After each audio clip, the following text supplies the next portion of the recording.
മോശയോട് ദൈവം പറഞ്ഞു, നീ നെബോ മലമുകളിൽ കയറി അവിടെ നിന്ന് വാഗ്ദത്ത ദേശം നോക്കിക്കാണുക.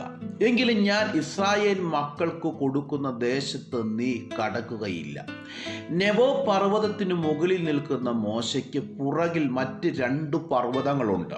ഒന്ന് തൻ്റെ സഹോദരനായ അഹരോന്റെ മരണം കണ്ട ഹോർ പർവ്വതം, മറ്റൊന്ന് ദൈവ തേജസ് കണ്ട സീനായി പർവ്വതം, ഇപ്പോൾ വാഗ്ദത്ത നാട് കാണുന്ന നെബോ പർവ്വതം. ഈ പർവ്വതങ്ങൾ മോശയെ തേജസ് കാണിച്ചു, വാഗ്ദത്തം കാണിച്ചു, മരണം കാണിച്ചു.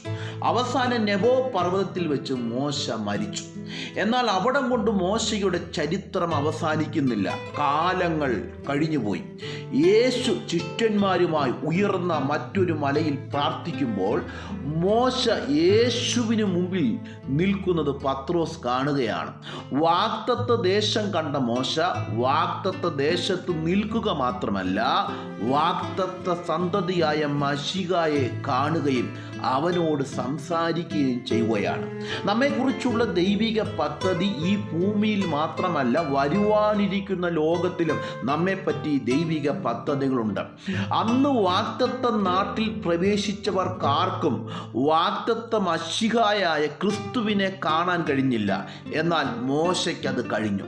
നാം നമ്മെക്കുറിച്ച് വിചാരപ്പെടുന്നതിലധികമായി നമുക്കായി കരുതുന്ന ഒരു ദൈവമുണ്ട്.